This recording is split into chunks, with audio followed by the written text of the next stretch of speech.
I didn't even bother checking the mailbox. The cold air hit my face before I even reached my door. But what really froze me was the paper flapping in the wind, duct taped to the peeling paint. Final notice of eviction. My keys slipped from my hand and clattered onto the cement. "Seriously?" I whispered, yanking the paper off. "What the hell is this?"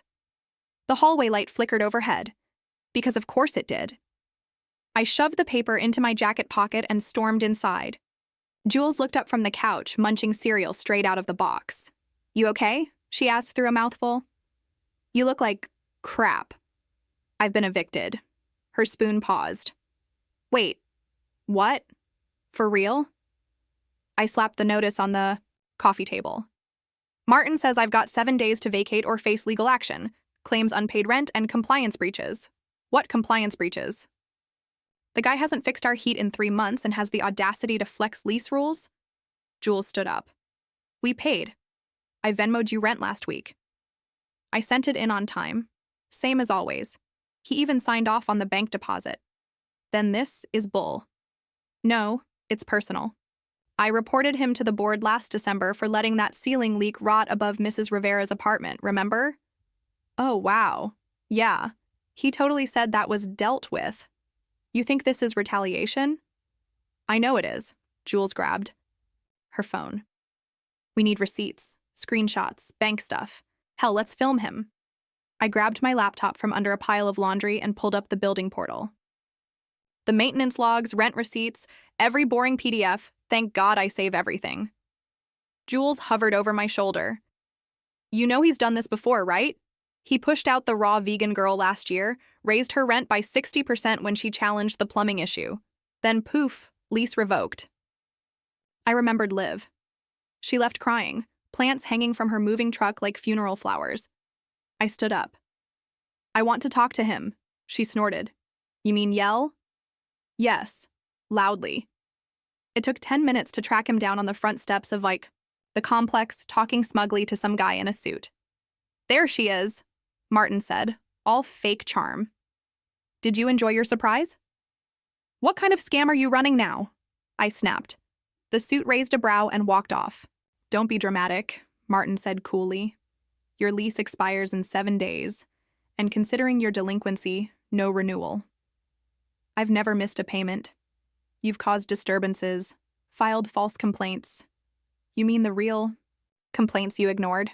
He blinked slowly. "You don't want to make this harder than it already is." "Oh, you have no idea what kind of hard I can make it for you." He leaned in with a smug grin. "By all means, sweetheart, try." Back. In the apartment, I was shaking. "Okay." "That guy is a snake," Jules said, tossing me a blanket. "And I hate snakes." "I think I'm going to talk to Tom." Jules blinked. Tom? As in, your ex-husband, Tom? He works for a real estate lawyer now, doesn't he? "If your ex gets you out of this, I swear I'll cross-stitch him a thank you banner. I'm not letting that man push me out of this building. I have nowhere else to go." Jules sat next to me. "It's more than that, isn't it?" I nodded. "This building? It was mine before it was his. Mine in the memories. Mine in the battles. Mine in the people I've helped keep warm through busted radiators and leaking pipes. I wasn't just a tenant, I was a fixture, and I wasn't going anywhere." I didn't sleep that night, not even for a second. Every creak in the ceiling, every gust through the drafty window made my stomach twist. By 7 a.m., I was already pacing. "I'm telling you," I muttered, staring at the cracked ceiling. "This isn't just about me. He's planning something bigger." Jules yawned from the kitchen. "Like what? Kicking out all the broke tenants and replacing us with yoga influencers?" "Exactly." That wasn't a serious guess. It fits. I pointed to the logbook I'd scribbled in all night. Names, units, complaints, sudden departures. Jules leaned over. "Mrs. Rivera, Liv, the guy with the Great Dane that barked at 3 a.m., remember him? Gone. All gone. Half the floors cleared out in the last 6 months. Okay, so he's evicting people unfairly. What's new?" It's the speed, Jules. The timing. It feels off. Oh, that reminds me, she said, grabbing her phone. Look what Max's owner posted online last night. Listen to this. She read, "Suddenly got a lease violation notice about noise complaints. Max barely even barks. Anyone else getting weird letters?" I blinked. He's targeting them one by one. Jules raised an eyebrow. So what's the goal? To empty out the building. Why? Just then, the heater made that awful bang again, followed by the sound of running feet in the hall. We both froze. I cracked the door, just in time to see a man in a maintenance uniform sprinting downstairs with tools in hand. "Hey!" I shouted, but he was already gone. Jules looked at me. Why does that feel like a bad episode of CSI? Later that day, I stopped by Mrs. Rivera's on 3. She smiled carefully. "Come in, mija, but careful. Ceiling's leaking again." The buckets were back. "Has Martin sent anyone?" 3 weeks. Nobody's showed, but someone came with a flashlight one night. Thought I was asleep. I frowned. Did he fix anything? No. Just looked around. Wrote something on a clipboard and left. "Can I look around?" I asked. She nodded. "Be careful. Ceiling's weak like my knees." The moment I stepped into the bedroom, I spotted it, barely above the curtain rod. Nestled behind the vent like a forgotten spider, a tiny black circle. "What is that?" "A hidden camera," I whispered. "He's spying?" Jules's mouth dropped open when I showed her the picture. Looks like it. I found 2 more near the laundry chute and behind the stairwell light switch. That's so illegal. "We need more," I said. "He'll just deny it." "We should follow him, see what he's doing when he's not terrorizing old ladies." Jules handed me coffee. "You stalk, I drive." At 11 p.m., we sat in the parking lot with the engine off and our windows barely cracked. "There he is," Jules whispered. Martin emerged from the back entrance, wearing black and carrying a folder. He loaded it into his Mercedes. "He's heading downtown," I said. "Follow, but keep distance." Jules grinned. Somebody watched too much Veronica Mars growing up. We tailed him for 20 minutes to a glassy office building in the financial district. He walked in. Lights turned on inside what looked like a law office. "Check the sign," I told Jules. She squinted. "Blue Point Development?" I froze. That's the luxury real estate firm that took over Greenridge Gardens. They gutted the entire building. "He's selling?" Jules gasped. "No, he's emptying the building so he can sell." Holy crap, that's why this is happening. And suddenly, the eviction makes sense. Jules looked at me. "So now what?" "I find a way to bury him with his own paperwork." Back at the apartment, I sat on the floor with GIS maps, zoning laws, tenant rights guides, and 2 different cups of cold coffee. "He's trying to force us all out, then he flips the property for millions," I muttered. Jules looked over my shoulder. "Are you going to sleep at some point?" "No, I'm going to find the crack in his plan. And when you do?" I looked her dead in the eyes. "I'm not leaving this building, Jules. I'm going to own it." "Okay," I muttered, setting my laptop down. "Let's build a case." Jules popped her head into the room. "Since when are you a lawyer?" "I'm not, but I was married to one." "You're calling Tom?" Her eyes went wide. "I don't have much of a choice. I mean, I support this fire, but also calling your ex seems spicy. I need someone who knows how to tear this eviction apart, and Tom worked with tenant rights cases before we split." Jules shrugged. "Whatever you gotta do, Elle Woods." When I dialed, I didn't expect him to answer. But he did, on the second ring. "Riley?" "Hi. Yeah, it's me." A pause. "I'm guessing this isn't a catch-up call. I need some legal eyes. I'm being evicted. Illegally." He sighed. "Martin Ellerby? You know him?" "All too well. He's been walking a legal tightrope for years.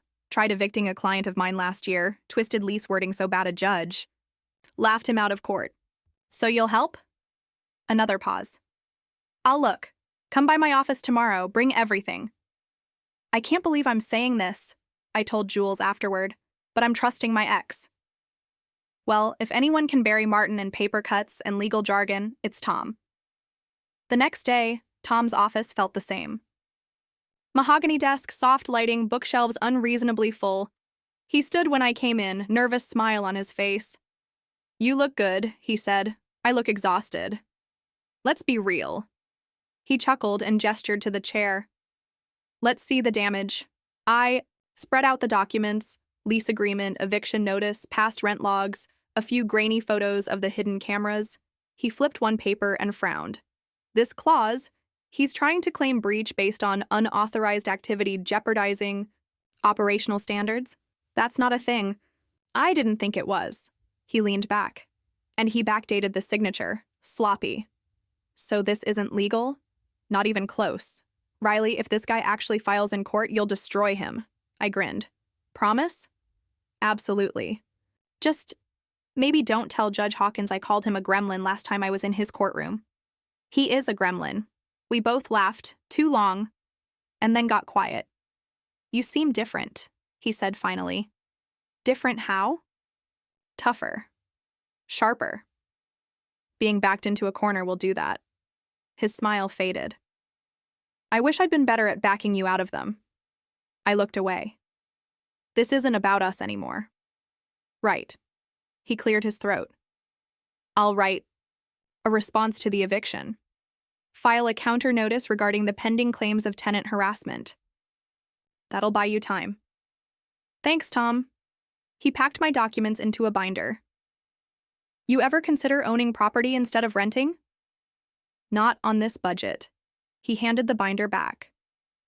"Maybe you should." When I got home, Martin was standing in the hallway, arms crossed. "You're still here," he said. "Court says I've got 10 days now, minimum." He narrowed his eyes. "You called some people, stirring trouble." "Oh, I'm just getting started. You're gonna need more duct tape for all the cracks in this building and your case." He stepped closer. "You trying to embarrass me, Ms. Dawson?" "No, Martin. I'm trying to take back what's mine." Jules paced the living room like it owed her rent money. "Okay, spill. How was Mr. Ex-Attorney?" "Helpful. Focused. Surprisingly not annoying. And also still in love with you?" "Jules. Just saying." I rolled my eyes. "He bought me time, that's what matters." Jules held up her phone. "You know what else matters? This." She showed me a message from one of the neighbors. "I found weird wires behind my microwave. Hidden camera? Another one?" I groaned. He took this to a whole other level. "Think the police care yet?" "I'm going to file a report." I grabbed my bag. "Tomorrow." That night, I sat in bed staring at the water stains on my ceiling and thinking about everything I loved and everything I'd lost. This apartment wasn't just my shelter. It had been my quiet after a war, after Tom, after the layoffs, after losing my mom. This little place with its cold floors and chipped counters had given me something no person had in years. A feeling of control. Now someone wanted to rip even that away? Not a chance. I wasn't just staying. I was fighting. And I wasn't going to stop until this whole damn building was mine. "This place is a disaster," Mrs. Rivera groaned, watching her wallpaper bubble from the constant leak. "I know. I'm gonna make him fix it. Or, I don't know, burn his office down." She snorted. "I'm too old for matches, but I'll bring the marshmallows." I smiled weakly and crouched beside her half-open bathroom sink cabinet. "This pipe's totally rusted. You've been putting a towel under it?" "Just for the drip." I called maintenance 3 times. They said I was imagining it. I reached deeper under the sink, my fingers brushing against something smooth. "Wait, what's this?" "Just cleaners," she said. "No, there's a panel, like thin wood, loose." Mrs. Rivera leaned forward. "What are you doing? Trying to find Narnia?" I tugged gently. The wood slid out like an envelope. Behind it, a narrow space with dust, a cloth-wrapped bundle, and something metal glinting in the back. "Oh my God." Jules unwrapped the bundle like it was from a treasure chest. "You found this behind her pipes?" "Stuffed behind a false panel." "Who hides a binder and papers there? Creepy landlords?" "You're not wrong." She flipped a yellowed page. "Payment receipts 1997-2000, Harold Morgan." "Wait, That name sounds familiar. Lisa Morgan's husband. He owned the building before Martin. Oh. Jules dug deeper. Look, this one's notarized. Old lease agreements, hand-signed, even some that'll probably make Martin sweat. But this, I pointed, this letter. From Harold to Lisa, I read aloud. In the event of my passing, I want this building in the hands of someone who will protect its tenants, not exploit them. If any tenant proves they're being wrongfully forced out, use this clause. It won't last in court without the deed, but it may remind the buyer we're still human. Jules stared at me. That's not legal, but it's human. I stood, my heart thudding. And maybe, just maybe, she kept something else.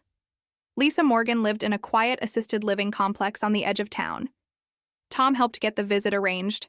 I walked in with a copy of Harold's letter and nerves crawling under my skin. She greeted me like I was an old student. Riley, was it? Yes, ma'am, I live in your old building. Oh, the flower pots on Unit 6B's balcony. That was mine. She smiled softly, her eyes tracing some distant memory. I found something your husband hid. Her face changed. You found the wall pocket? I blinked. That was intentional? Of course. Harold never trusted Martin, said he was a wolf dressed as a man. I slid her the document. This says you were planning to fight back? She nodded. But lawyers? They laughed, said we were being sentimental. My voice cracked. What if I told you I might have the case to make it real? Then she said 3 words I'll never forget. Then let's undo everything. 3 hours later, I sat in my apartment with Jules, beaming. She kept the original deed, I whispered. Jules almost choked on her ramen. You're kidding me. She wants to help us. Fully. Her nephew's a lawyer and he's connected. She's sick of seeing what Martin's done to this place. Oh, this, Jules pointed to the ceiling. This just went from petty revenge to main character vengeance arc. I still have to find the legal gap. The trap door we can crawl through. Jules smirked. Or push him down. As I lay in bed that night, everything felt different. For the first time since the eviction notice, the fear was replaced by something else. Control. Martin built his empire by stomping over people who didn't know better. But I did now, and that was going to be his biggest mistake. What if I told you he has a daughter who works at the zoning office? Jules asked, typing rapidly on her laptop. I'd ask why that somehow makes sense. Her name's Harper Ellerby. She used to intern there, but now she's full-time. In property research. That's not suspicious at all. Jules spun the screen toward me. Tagged in a photo just last month at a tenant advocacy seminar. I stared. You think she knows what Martin's doing? She might. Or maybe she's running from it. I didn't know what to expect when I called her. Harper? This is going to sound insane, but I think your dad's trying to illegally evict me. Click. I stared at my phone. She hung up. Try? Again, Jules said, grabbing some chips. Should I? Yes. Twice means desperation. 3 times? Drama. Second call. No answer. Third? She picked up. If this is about Martin, I'm not involved, she snapped. I'm not blaming you. I'm trying to stop him from destroying people. Silence. I continued. I found hidden eviction plans. He's trying to push tenants out to flip the building. She exhaled sharply. Is Mrs. Rivera still there? I blinked. You know her? She used to give me peppermint candies when I was a kid, before he shipped me off to boarding school. I softened. Harper, I know you're not him. But if you have anything, any document, any data I can use, I could lose my job. And if he sells this property, you'll lose the place you used to call home. We met the next day at a quiet diner near City Hall. Make it quick, Harper said, sitting across from me with a hoodie pulled low. I handed her the photo of the eviction notice. He's moving too fast, falsely reporting safety faults to force inspections. I found permits filed using your office's name a month before notices even went out. She swore under her breath. I didn't sign these. Then, someone forged them, or he has someone on the inside. Give me 48 hours. To do what? Run the database quietly. If anything illegal's there, I'll find it. 40 hours later, she came back with fire in her eyes. He filed 3 damage claims with falsified reports, 2 electric outages that never happened. One was from 2015. He copied a complaint from another building. I covered my mouth. We have him. Not yet. She slid over another paper. This is the gas repair invoice he submitted for reimbursement last year. That looks off. It is. Because it's for a building he doesn't even own. Back at the apartment, Jules slapped the counter. He's stealing from the city? Fake permits, fake reports, and now fake invoices. What's our next move? I held up Harper's folder. We give all of this to Tom. Let him decide how far we take it. And Harper? She's on our side? I nodded. She doesn't just want justice. She wants distance. She wants to undo him. Jules grinned. And I want popcorn because this is about to get good. As I filed the documents into a binder, I looked at page after page of fraud, lies, and forged power, and all I could think was, he thought no one would notice. He thought I wouldn't fight. He was wrong. At 4:17 a.m., someone banged hard on my door. Then again, louder. I froze. Riley, Jules called from her bedroom. I tiptoed to the peephole. Nobody. Just footsteps fading down the hall. What the hell was that? I whispered. My phone buzzed. Blocked number. Better move before it gets worse. You think that was Martin's idea of subtle? Jules said, pouring strong coffee. He wants me scared. Not happening. Well, mission failed, but I'm not leaving the apartment all day. We weren't alone. 3 other tenants got threatening letters that morning. One had a dead rat duct taped to his door. By afternoon, I was in the police station with a folder full of photos, permit fraud, and Harper's evidence. Officer Bailey raised an eyebrow. Been a while since we saw this much drama in one building. He's terrorizing people, using fake complaints to file evictions, and now he's sending threats. Bailey flipped through the photos. You're putting together quite the case. I'm filing a restraining order, and I want this documented, so when someone finally sues, there's history. He nodded. You have our support, but if I were you, get a camera on your door and keep people talking. How do you mean? Abusers thrive in silence. They hate spotlight. Back at the complex, Jules met me in the hall, holding her phone. You remember that creepy inspection we filmed last week? Ugh, how could I forget? I edited it, added subtitles, uploaded it last night. I blinked. You what? She grinned. Went viral on Reddit, 10,000 views already. The comments are savage. I grabbed the phone. On screen, grainy footage of one of Martin's maintenance guys accidentally letting himself into someone's apartment. Followed by Jules yelling, "This isn't a spa! Get out!" He looks so guilty, I whispered. He called it a scheduled inspection. The guy in the video commented this morning. He quit working for Martin last week. We called an impromptu tenant meeting in the courtyard that night. Mrs. Rivera showed up with cocoa. Brian from 3C came with a milk crate as a seat. Max the Great Dane even got a round of applause. So here's where we're at, I told the small crowd. Martin is trying to sell this building under your feet. He wants us gone, murmurs. He's used surveillance, fake permits, threats, and worse. But we have proof, thanks to some brave folks. I nodded at Harper, who stood off to the side, hoodie low again. Tom stood behind me with the file in his arms. We're filing an injunction, he said, and a civil suit if needed. So what do we do? Someone asked. Stay in your homes, I said. Talk to one another, keep records. And if something happens, film everything. A cheer went up. Mrs. Rivera raised her cocoa cup. For the first time in 10 years, I don't feel so alone. The next morning, I taped a sign to the mailroom wall. Do not be afraid. You have rights.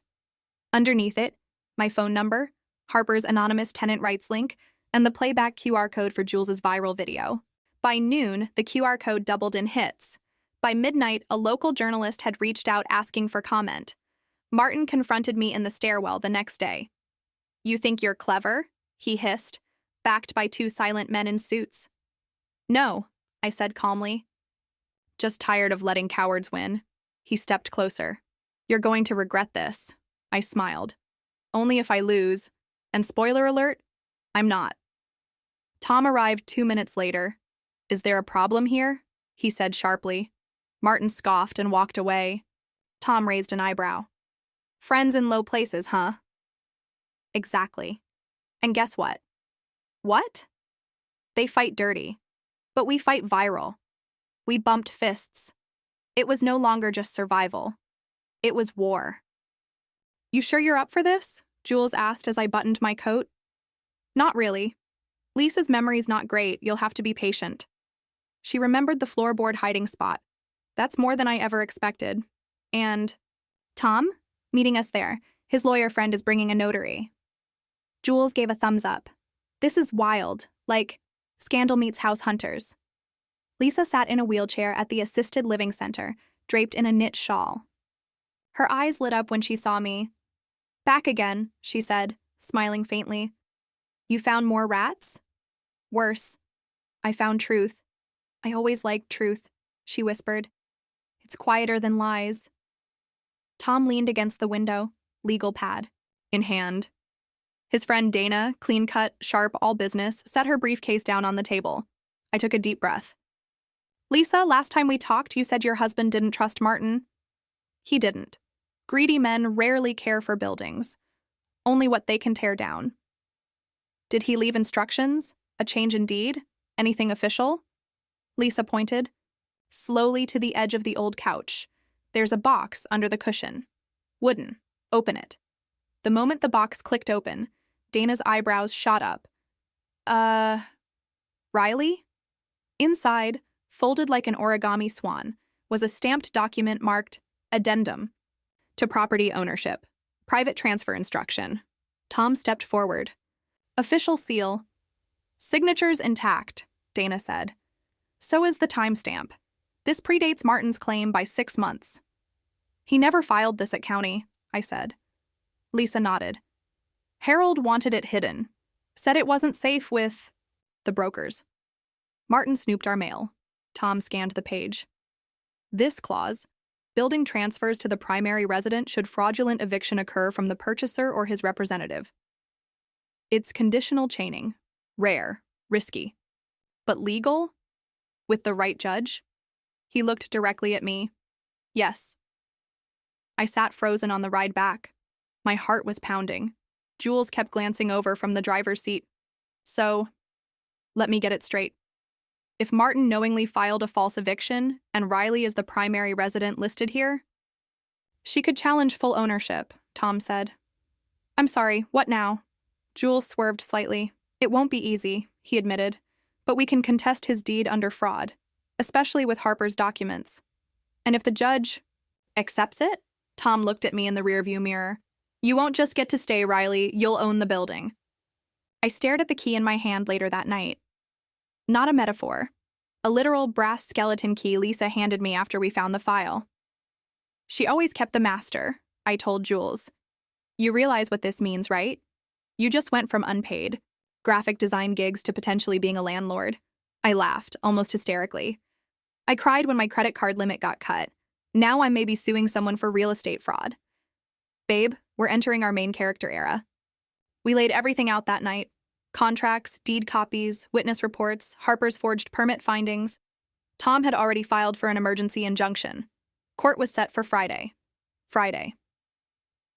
We sat in a freezing courthouse hallway, the binder of our future between us. Harper wore a black blazer and sipped bad vending machine coffee. Lisa arrived in a town car, wheeled in by a nurse, pale, but radiant. Martin showed up last, alone. He looked at me like I was still the woman with coffee-stained yoga pants and chipped nail polish. "You're not going to win," he sneered. "You thought I'd never try." The courtroom doors opened. Tom stood first. "Let's go make history," he said. "Plaintiff, please state your name for the record." "Riley Dawson," I said, standing straight, voice steady. "Resident of Unit 6B for 4 years." The judge gave a small nod. "Begin." Tom rose. "Your Honor, we are here to challenge the validity of an eviction filed under false pretenses and to submit evidence of ongoing fraud connected to the defendant's property dealings." Martin didn't even flinch. His lawyer, some smug man in a $1,000 suit, smirked like this was already over. I wasn't surprised. That's how bullies work. Until you swing back. Tom laid it out beautifully. The fake invoices, the forged gas repairs, the backdated signatures. Then came the hidden gem, the unfiled ownership transfer. Signed and sealed 6 months before Mr. Ellerby officially acquired the deed, Tom said, sliding the document into evidence. Judge Hawkins looked at it for a long time. He wasn't smiling. Next came Harper. She walked up like she was every bit her father's opposite. My name is Harper Ellerby, daughter of the defendant and former assistant at River County Zoning Office. You're aware your testimony may affect your father's business license? Harper's eyes didn't blink. I am. Tell the court what you found. He submitted permits using outdated inspection reports, used false emergency filings to justify rushed tenant removal. He printed gas and utility repairs from properties he didn't own. The room buzzed. Martin sat frozen. She's lying. He barked. She wants the building for herself. No, Harper snapped. I want it safe from you. Lisa was next. She steadied herself on the arm of her nurse as she walked to the stand. Yes, walked. My husband. Planned for this, she said quietly. He feared what would happen to the people here. And the document? I kept it. In my sofa. For 2 decades. Martin scoffed. Is this seriously happening? The judge lifted a hand for silence. Brief. Recess. Then I'll give my ruling. In the hallway, Jules nearly fell out of her chair with nervous pacing. We're doing it, she said. It's actually happening. I don't want to jinx anything, I muttered. Tom handed me a bottle of water. Riley, win or lose, what you've done, it matters. I met his eyes. But I want to win. Then be ready. The courtroom. Resumed. The judge cleared his throat. After hearing the evidence, permit manipulation, tenant harassment, false eviction, and a legally sound conditional transfer predating ownership, I am granting injunction. My heart stopped. I further recommend the property deed be evaluated for repossession under civil fraud contingent on a full investigation. Martin jumped up. You can't do that. This is my building, my investment. Not according to your own daughter, Judge Hawkins replied calmly. And not according to the law. Outside, reporters waited. I didn't speak. Not yet. We walked. Past Martin as he was swarmed. You liar! You traitor! He shouted at Harper, red-faced. She never looked back. Tom leaned close as I clutched the papers. You okay? No, I whispered. I'm better than that. He smiled. Courtroom and karma. You said it. I stared at the keys in my palm. Not just one, all of them. Lobby, laundry, every apartment, even the old boiler room. Jules bounced on her toes. You're actually holding them. Like for real. I grinned. I keep thinking someone's going to snatch them away. She poked my arm. Nope, you earned this. You fought for this. Mrs. Rivera shuffled over, holding a plate of cookies. For the new boss. I laughed. I'm not a boss. I'm just me, she winked. That's why you're the right one. Tom met me in the lobby, paperwork in hand. Lisa signed everything. The transfer's official. You're the legal owner, Riley. I blinked. Say it again. He smiled. You own the building. Jules whooped so loud it echoed up the stairwell. We gathered everyone in the courtyard that evening. Tenants, kids, even Max the Great Dane. I cleared my throat. I know this has been a nightmare, but it's over. You're safe. No more threats. No more fake notices. Brian from 3C raised his hand. Does this mean rent goes up? I shook. My head. No, it means repairs get done. It means you get treated like people, not numbers. Mrs. Rivera dabbed her eyes. I never thought I'd see the day. Later, I found a letter slipped under my door. Martin's handwriting. You think you've won. But buildings break. People break. You'll see. I crumpled it and tossed it in the trash. Jules peeked in. Another threat? Just noise. He's done. She grinned. You're the boss now. What's your first decree? I thought for a second. Coffee in the lobby, free for everyone, and a new paint job. Something bright. Can I pick the color? Only if it's not beige. Tom lingered as the sun set. You did it, Riley. We did it. I couldn't have done this without you, he shrugged. You would have found a way. You always do. I smiled. You know, for the first time in years, I feel safe. He nodded. You're not just safe. You're in charge. That night, I walked the halls, keys jingling in my pocket. Every door I passed, every light I flicked on, felt like a promise. Wasn't just a tenant anymore. I was the one who made sure nobody else would ever feel powerless here again. The first morning as owner, I woke up before sunrise. Jules was already in the kitchen, painting a congratulations sign on a piece of cardboard. Coffee's on, she said, grinning. You want the first cup as landlord? I laughed. Only if you promise not to call me that every day. No promises. You're the people's champ now. I walked the halls, keys swinging from my belt. Every door I passed, I remembered the stories.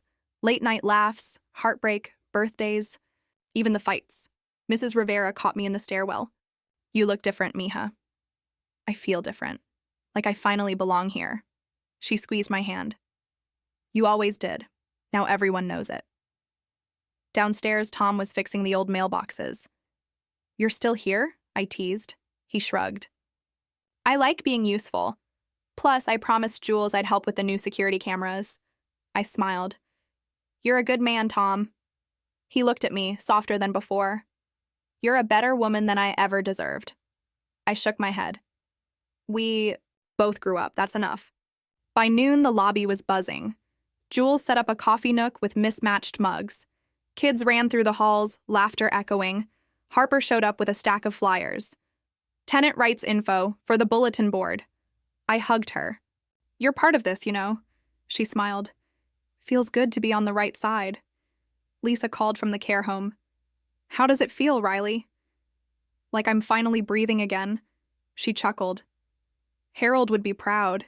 He always said this building needed a heart. I'll do my best. I know you will. That evening, I stood outside watching the sunset paint the bricks gold. Jules joined me, coffee in hand. So what now? I looked up at the building, my building. Now, we make this place better. For everyone. She nudged me. You're not just a landlord, you're a legend. I laughed. Let's not get carried away. But as the lights flickered on one by one, I realized something. I wasn't just living here anymore. I was home, and I was never letting anyone take that away again.